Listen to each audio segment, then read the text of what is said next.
की सरकार कांग्रेस पार्टी का मुख्यालय दिल्ली में जो मौजूद है वो खाली क्यों कराना चाहती है? बीजेपी की सरकार ने 28 मार्च तक केंद्रीय कार्यालय खाली करने का नोटिस क्यों दिया है? क्या कांग्रेस पार्टी अब 24 अकबर रोड से इंदिरा भवन में शिफ्ट होगी? क्या कांग्रेस पार्टी कानूनी विकल्प का रास्ता अपनाएगी? कांग्रेस पार्टी को क्यों लगता है कि उनका ये आदेश, नरेंद्र मोदी की सरकार का ये आदेश लोकतंत्र का हनन है? नमस्कार, मैं हूं डॉक्टर मीना शर्मा और आप देख रहे हैं न्यूज 24। आज हम आपके साथ इसी विषय पर बात करेंगे कि कांग्रेस पार्टी का 24 अकबर रोड दिल्ली में जो स्थित मुख्यालय है उसे खाली करने का आदेश नरेंद्र मोदी की सरकार ने जो दिया है, क्या वो सही है? क्या आपको लगता है कि कांग्रेस पार्टी को ये अपना मुख्यालय छोड़कर इंदिरा भवन में शिफ्ट हो जाना चाहिए, या फिर आपको लगता है कि नरेंद्र मोदी की सरकार का ये फैसला गलत है? दरअसल 24 अकबर रोड कांग्रेस पार्टी का दिल्ली में स्थित वो मुख्यालय है जहां से कांग्रेस का हर कार्यकर्ता वाकिफ है। 24 अकबर रोड से ही कांग्रेस पार्टी ने देश को 3 प्रधानमंत्री दिए हैं, कई मुख्यमंत्री, कई राज्यपाल और कई केंद्रीय मंत्री। बड़े बड़े नेता इसी 24 अकबर रोड से निकलकर देश की सियासत में चमकते नजर आए हैं। 48 साल से कांग्रेस पार्टी इसी 24 अकबर रोड से अपने कामों का संपादन कर रही है। शुरुआत 24 अकबर रोड की जब हुई थी तो कांग्रेस शून्य पर थी और उसके बाद कांग्रेस ने शिखर भी देखा, राजीव गांधी का दौर भी देखा, पीवी नरसिम्हा राव से लेकर डॉक्टर मनमोहन सिंह की सरकार देखी।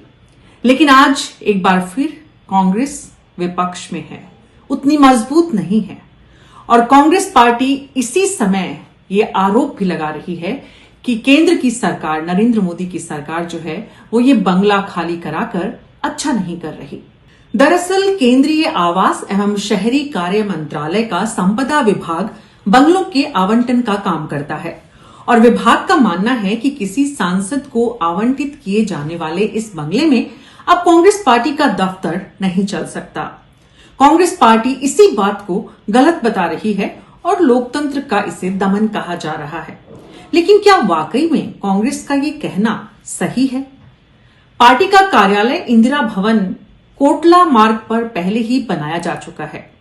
पिछले साल सोनिया गांधी ने बाकायदा इसका उद्घाटन भी किया था।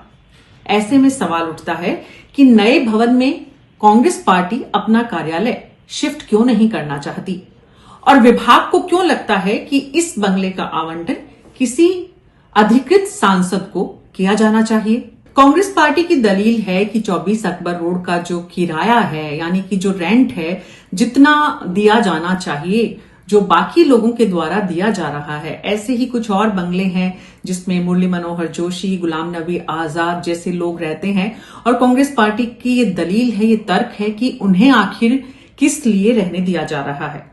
अगर दूसरे लोगों को रहने दिया जा रहा है, ऐसे कुछ और नाम भी हैं जो लंबे समय से सांसद नहीं है लेकिन उसके बाद भी दिल्ली में जो टाइप 7 बंगला है उसमें रहते हैं। 24 अकबर रोड भी टाइप 7 बंगला है और आज से 48 साल पहले जब ये बंगला कांग्रेस पार्टी के सांसद को जो आंध्र प्रदेश से आते हैं उन्हें आवंटित किया गया था, उनका नाम जी वेंकट स्वामी था। 1978 में जी वेंकट स्वामी को ये बंगला आवंटित किया गया था और उस समय जी वेंकट स्वामी ने इंदिरा गांधी के साथ रहने का फैसला किया था। इंदिरा गांधी ने उस समय कांग्रेस को तोड़कर 2 कांग्रेस बनी थी। कांग्रेस इंदिरा जो बनी उसमें जी वेंकट स्वामी शामिल हुए, लेकिन क्योंकि 1977 के चुनाव में इंदिरा गांधी चुनाव हार गई थी, कांग्रेस पार्टी को बुरी तरह परास्त किया गया था, ऐसे समय में इंदिरा गांधी के पास रहने का घर नहीं था और तब इंदिरा गांधी को रहने का घर जो दिया गया वो जी वेंकट स्वामी ने दिया। लेकिन ये घर छोटा था, 5 कमरों का घर था और उसमें इंदिरा गांधी का पूरा परिवार, राजीव गांधी, संजय गांधी, प्रियंका और राहुल गांधी उसमें नहीं रह सकते थे।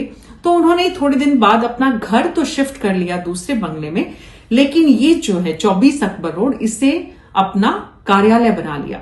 24 अकबर रोड की एक और खास बात है कि इसका अंदर से रास्ता 10 जनपद को जोड़ता है और 10 जनपद इस वक्त सोनिया गांधी का घर है जो कि पिछले लंबे समय से गांधी परिवार के पास है। तो पार्टी मुख्यालय आने में भीतर से भी आ सकते हैं, कोई परेशानी नहीं है। 48 साल पहले जब कांग्रेस के पास ये बंगला, इंदिरा गांधी ने जब इसमें रहना शुरू किया था, तब इसमें महज 5 कमरे थे। आज इसमें 34 कमरे बन चुके हैं। पूरा कांग्रेस ही नहीं बल्कि दिल्ली के ऑटो रिक्शा, कैब ड्राइवर्स, यहां तक कि लुटियंस में हर किसी को पता है कि 24 अकबर रोड के मायने क्या हैं। लेकिन अब कांग्रेस पार्टी इस बंगले को अपना नया भवन बनने के बाद भी छोड़ना नहीं चाहती, क्योंकि कांग्रेस पार्टी की दलील है कि यहां पर उनका भावनात्मक जुड़ाव है, वो इसका किराया देने को तैयार हैं, या फिर कांग्रेस पार्टी चाहती है कि यह बंगला किसी कांग्रेस के सांसद को आवंटित कर दिया जाए।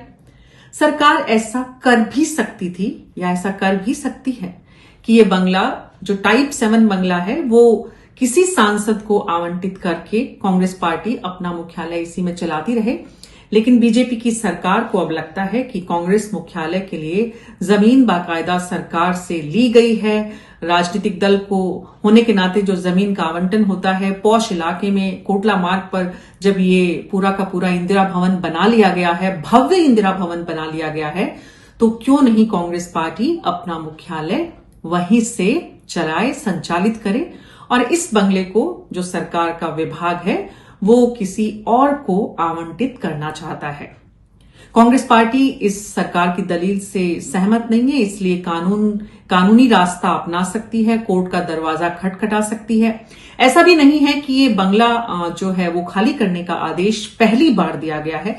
इससे पहले भी कई बार सरकार की तरफ से बंगला खाली करने का आदेश दिया गया, लेकिन सरकार के खिलाफ कांग्रेस पार्टी ने कोर्ट का रास्ता अपनाया। एक बार फिर से कोर्ट जाना चाहती है, लेकिन इस बार कोर्ट का रास्ता काम कर पाएगा, क्योंकि सरकार ने नोटिस 28 मार्च से पहले हर हाल में बंगला खाली करने का दे दिया है। तो आप लोगों को क्या लगता है कि कांग्रेस पार्टी को यह कार्यालय छोड़ देना चाहिए? बीजेपी का यह फैसला सही है या फिर बीजेपी कांग्रेस की भावनाओं से खिलवाड़ कर रही है, या फिर बीजेपी को लगता है, केंद्र की सरकार को लगता है कि जो नियमों के तहत काम होना चाहिए वो नियमों से सही है?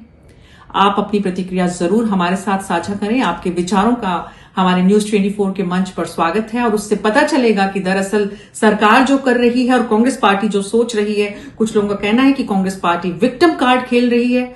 तो कांग्रेस पार्टी का ये विक्टिम कार्ड कितना सही है, सरकार का ये फैसला कितना सही है? आप जरूर अपनी राय हमारे साथ साझा करें। न्यूज 24 पर नेशनल एजेंडा में हम देश के महत्वपूर्ण मुद्दों पर आपके साथ विचार साझा करते हैं। अभी मेरे साथ इतना ही। नमस्कार।